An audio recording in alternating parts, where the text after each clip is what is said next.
We're here, boys. Black Ops 1. If you've been here since my Knocked, Verrucked, or Shino Numa video, I'm glad you stuck around. If you were here during the Durace video, I'm sorry for making your eyes bleed. However, if you're new on my channel and somehow get recommended this video, I'm Special Azzy, a zombies player since 2008. Besides that, Kino Der Toten, or as Ruchthofen said, is the first zombies map to be released on Call of Duty Black Ops 1 on November 9th, 2010, 2 years after World of War came out. A map that almost became the 5th zombies map as well, but due to the high sales and an upcoming plan for Black Ops 1's release, Kino was brought into the world of 2010's golden age. A lot of people can say that their first zombies experience was on this map, and how some of them haven't experienced the last Treyarch COD game. Through the 2 years of Black Ops 1's development, Zombies fans were excited to see what was next for the Zombies crew and what Kino brought to the table in gameplay and in lore. If you've played this map before, then sit tight as I cruise you guys down to memory lane. For those who are new to this map, I'll be your tour guide and will info dump you information that are 99% true. The actual Zombies fan will let you know on some misinformation in the comments as I'm not perfect. Let's get this tour started. Let's first talk about the intro to this game, as it has to be the most iconic intro in Call of Duty history. Everyone remembers how everything starts to flash things in your face. Sometimes it's blue, then it's red, then loading screen. We all know how eerie and hopeless the main menu of World of Wars is, but compared to Black Ops 1's main menu, it's different. This time the main menu is interactive in ways that hasn't been done in future COD games. Firstly, you're trapped in an interrogation room, strapped to a chair with a man looking down on you asking you questions that aren't explained until you play the campaign. Multiple TVs are showing you actual history that happened during the Cold War. And to think we got Black Ops Cold War 10 years later. On the left side though, this is where our game modes are. But sometimes you can feel bored sitting down, so sometimes you just want to get up and play on a computer behind you. I understand, we gotta finish up Zork. Yeah, by the way, this has to be the coolest main menu ever. The fact that you could get away from the main menu itself just to walk around and explore the interrogation room you're in is something that Treyarch did not need to add. But they did nonetheless, and we love it. It's funny too, because the man at the window isn't concerned that your character just broke out of the chair, because I'd be calling backup if this man got loose. On this computer, there are some things you could do like play Zork, find more lore details, or even cheat a bit by unlocking a certain map that I'll get into in my next video. But if you want to go back to the chair, it tells you on the bottom right and you're right back in. Now when you go into the campaign, nothing changes, same thing for multiplayer, except that it just switches you to the game mode itself, and you aren't in the chair anymore. But when you click on zombies, it's like hell broke loose. The screen turns red, the TVs change to a different channel when it starts showing zombies and people getting experimented on. Lastly, the man in the window walks away and a zombie comes in and tries to break the window trying to get to you. This time, you can't break out of the chair, you're stuck. But when you go back to looking at the 3 game modes, everything turns back to normal. The zombie walks away and the man returns. Personally, I think it's a guy trying to break free because of the zombies being outside of his room, because a zombie doesn't act like that. Just a little theory of mine. Just that intro alone solidified Black Ops 1 as being not only a classic Call of Duty experience, but it has to be the best main menu screen to ever graze a shooting game. Nothing can top this in my opinion. Just the fact that it's interactive itself adds so much to a main menu than it needs to be. Now that I'm done talking about the intro, let's talk about Kino Der Toten. When loading into this map, I will say that this map doesn't really bring a lot of things new to zombies, as the previous maps in World of War would bring something big and innovative to the gameplay. Whether it was to change the pace or to pack some heat, World of War had something refreshing. Black Ops 1, although it brought a new song like any other zombies map, there isn't really anything new to account for besides a new Wonder Woman that I'll get into later. So, editor me right now, as I'm editing this video, I completely forgot to add this into the script, and I don't know how the fuck I forgot this very important detail. There is a new zombie type that was added into Kino Der Toten that would not be a staple of zombies on Black Ops 1, and that is the Novo Crawlers. And these Novo Crawlers are, in my opinion, kind of annoying, but not as annoying as the other types that are in future COD maps and Moon that we'll get into in the future, and later on Dire Rise, unfortunately. So I'm really not sure how the fuck I fucked up and completely missed that part. But yes, they did add something new to this map involving zombie types which normal crawlers, if you shoot them and kill them, they blow up and some weird gas comes out of them. And going into it, you will get blinded for a bit, and that's pretty much it. That's all I wanted to add and continue on with the video. We have the crew back, and this game is where the love for these characters really shine. Not only because of their dialogues when they kill zombies, but when they interact with the stuff around the map. When they interact with the portraits of our characters and the silhouette of a man, they say what they think about them. Hey, someone stole the image from this picture. Hey, Dempsey, I think they got your bad side. Well, they do say the screen puts on 10 pounds. I hate you, Takeo. Richtofen looks a little younger in this painting. These characters have great personalities that are either hilarious or annoying. Honestly, I think Takeo has to be the most annoying character in Black Ops 1, as all he talks about is honor or has this voice that hurts my ears. I do think that he's a weak character on his tier list I showed before, but after I saw a comment regarding his tier list and I actually took a look at it, yeah, what the fuck? I'm talking about this real quick. Ain't no way this guy put the 3 of the Mob of the Dead crew in okay tier and Weasel in good. Bro, all of these criminals are amazing in personality and their lore is so beautifully put together. They should all go to S tier. But when we get to Mob of the Dead, my top 3 favorite map, I'm going off because this map is what got me into zombies lore to begin with. Besides that horrible tier list, I think this map does a good job on not only setting in fear into your soul, but it has a great map design. It's sort of like Deriz, but in a different sense. The teleporter that you can link up takes you to Pack-a-Punch, and when you get teleported back, sometimes you could get teleported into 4 locations. The Pentagon, a dentist's room, Samantha's room, and a destroyed version of her room. All these rooms are just creepy since if you listen closely, you can hear whispers in your ears.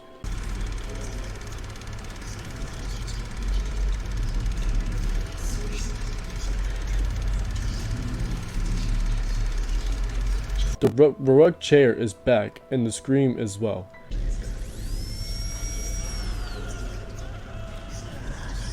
Then in Samantha's room, whispers as always, but this time you can hear Samantha laughing.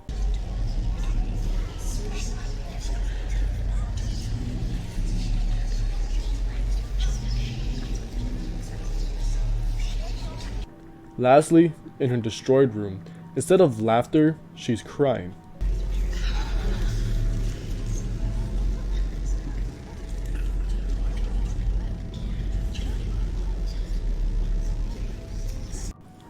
There are other times when you do teleport, sometimes hidden tapes could be found in these rooms, but it isn't 100%.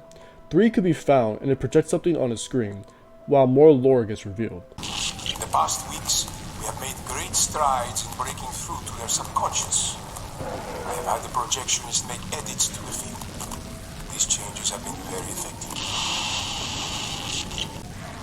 Subject 2-6 has had a breakthrough. He's responding to the treatment and following basic instructions. The violent outbursts have been greatly reduced, and given time, we feel this method of treatment will be 100% effective in most cases. There are also radios that can be found in the chandelier and at a tower outside of the alleyway. Shooting them gives more lore when you do so. Then there are other times where you just get teleported straight back into Kino like nothing happened. The 4 perks make their return and everything is the same. Even double tap, you poor soul. However, Quick Revive has a slight huge change. This time when you get down in solo, you can put into a down state with either Pack-a-Punch pistols or a ray gun if you got it out of the box. After a few seconds, you get back up. This is such a great change to zombies that you will always run in when you're playing it by yourself. Although drinking this perk 3 times will cause it to disappear. This is to balance it out, as having it be there permanently would be broken. Now let's talk about new wonder weapons. My top 5 favorite of all time in zombies. The China Leg. Oh, wait. Oh shit, my bad. Who the fuck the thundergun? This bad boy doesn't have a lot of ammo. Hell, it's less than the Wonder Wolfer. But this bitch can send zombies flying to a new COD game. Hopefully not a bad one.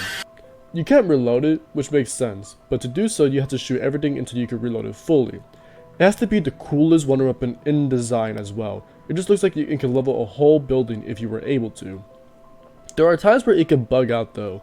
I'm not sure if this is Black Ops 1 specifically, but sometimes when you shoot at a zombie, it won't do anything. It just gives them a breeze, and that ain't good at all. It's most likely a bug, but a bug that can fuck you up. Although this bug isn't common, it has infinite damage, so no matter the round you're on, it'll kill the zombies. Now, we can't talk about an iconic map without the iconic Easter egg song, 115. 115 has to be the most iconic Easter egg song that even if you've never played zombies before, you have heard it at least once. This is personally my favorite Easter egg song of all time. Linus Siegman and Kevin Sherwood did such an amazing job creating a masterpiece that captures the eeriness and outright insanity that is called zombies. Finding them 115 meteors isn't hard too. You can hear the sound that I've shown you guys in the Shino Numa video when you get close to it. There's one in spawn, one in the dressing room, and lastly upstairs of alleyway. This is pretty much a lot of zombies players' favorite song that it has been memed that playing it gives you some form of invisibility, as if you died when it was on, you were trash. Now I want to talk about my opinion on this map and what the title means to me. Even if this map is iconic and is pretty good for a zombie starter map, I feel as if it's way too overrated. Don't get me wrong, I love this map. I made a lot of memories on Kino alone, but there are just a lot of maps that are better. Nostalgia is a very powerful thing, which leads to a lot of players saying that this map is top tier sometimes. But to me, that's further from the truth. Although my channel is based on going down memory lane to entertain my audience by showing what you guys have probably missed on these maps, Kino doesn't really cut it as a great map. If you guys have seen my tier list video, you do know that I put this map at B because it's a good map, but it isn't great. If you guys disagree, that's fine. Some people love this map or even hate it, and that's what makes this community so diverse in tier list videos to begin with. We're not going to talk about Noah's video or Chaos's video. Now you guys might roast me because I believe that Noct is an A tier map due to my nostalgia, but I put it up there due to nostalgia alone. If I was doing it based on which maps are better than others, without nostalgia being a factor or the whole without its zombies wouldn't exist argument, for sure I'd put it in C tier. There is one more thing that I didn't mention when talking about what Kino brings to the table when it comes to a brand new map, and that's familiarity. Everyone who has played zombies know this map. It was a lot of people's first zombies map and it's so recognizable. I don't think zombies would have been the same if Kino came out in World of War as the 5th zombies map. Because imagine if 5 was the first map to come out instead of Kino, a map that not a lot of players like because of how difficult and not as memorable as Kino is. Then after 5 is Dead Ups Arcade, a map that no one talks about nowadays. If I were to ask you guys this question of which map comes up in your mind first in zombies, a lot of people would most likely say Kino Der Toten. And without this map, Black Ops 1 just wouldn't be what zombies is today in my opinion. So although I don't like the map as much as some players out there, I appreciate that Kino came out of a time where games in the 2010s were truly popping off. You guys know what time it is. It's lightning round time, boys. If you guys are new here, I start spewing random facts about this map and what you can see when you start looking deeper into these maps that we play on. That's pretty much it, so let's get started. Firstly, if you go into the dressing room and go near this barrier, you can hear this.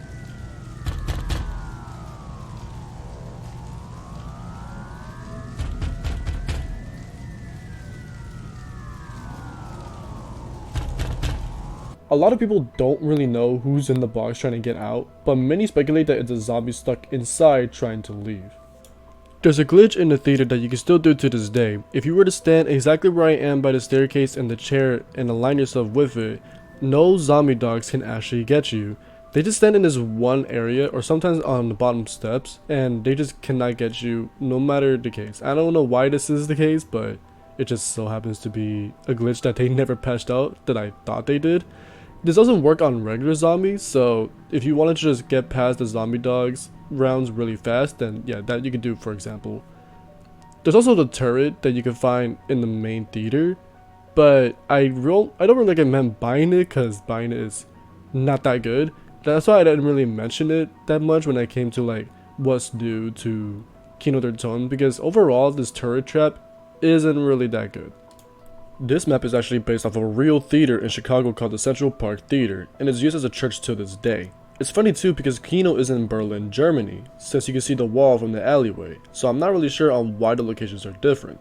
This is also a massive stretch because this was something that was mentioned to me by my brother when I was younger. He was watching a movie called Inglourious Bastards, and the movie theater scene is where Kino gets the looks of a burnt down theater.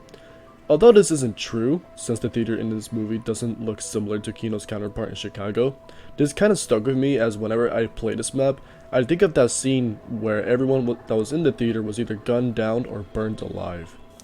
If you go to the stage of the map and look inside of these tubes, you can see zombies inside of it. My guess would have to be that these are where the Germans were keeping them and to safely transport them around the facility. When you go to Pack-a-Punch, do you want to know how much time you have till it spits you out? Well, if you look at the clock above the Pack-a-Punch machine, the red line that represents seconds counts down all the way to 12. Once it hits that number, you guys get teleported out. Speaking of teleporting, the things you'd see when you are in the midst of teleporting can actually be found outside of the map. There are 4 black boxes that we get teleported inside of in order for it to have the effect of us teleporting. If you look on top of the map, when you turn on the power, the Nova Crawler is actually way on the map to crawl down from. Going into the alleyway and looking into the barricade, you can see a blood spatter on the wall that kinda looks like the Grim Reaper. This is what people will say anyways, but I do see what they mean though. Black Ops 1 brought some new attachment to certain guns that when Pack-a-Punch brings more firepower. If you pap the M16, you'd get the grenade launcher attachment, but if you pap the AUG, you get the shotgun attachment. There was also going to be another gun that didn't make it into the map with a pap attachment, the AK-47. It would have been a box weapon that when Pack-a-Punch, you would have gotten the flamethrower attachment. It's kind of unfortunate that this didn't make it, but they really missed out on making the Spaz 12 that same concept, as in the campaign, the Spaz can have striking breath on it to light people on fire. They should have made the PAP version of the Spaz honestly, but to be honest, the M16 and AUG aren't really that good on higher rounds to begin with, so having these 2 guns isn't really that useful. If you were to no-clip into the room on the other side of the dentist room, you can find a head on the floor. Not sure on if this is relevant, but it sure adds the creepy factor to this map. Lastly, same thing with the other 3 locations. No clipping into this room, you can find certain things that are cool. Samantha's room has some cool details that in here, like the perk bottles on this table and the zombies crew hiding as dolls on the floor. The destroyed version is a bit different, but this time has a giant teddy bear. And in the Pentagon room, you can find a rocket, the same rocket that'll show up as a DLC map called Ascension. That's all I have to say. I hope you guys enjoyed today's video, and I was also hoping that you guys understood the numbers that I was putting in on my post when I made it. When I make video reviews like these, it's great to know that you guys are there to hop on my ride to go down memory lane, as I'm someone who loves playing old maps like these. I've been considered by many as an old soul, because I love playing games or listening to music that was made when I was young, as these are the very things that made up who I am today. It doesn't mean I don't like branching out. I love Black Ops 3 Zombies, for example, and I'm waiting for the day when Zombies becomes good again. Thank you guys so much for watching. I'm Special Azzy. Stay safe and stay hydrated.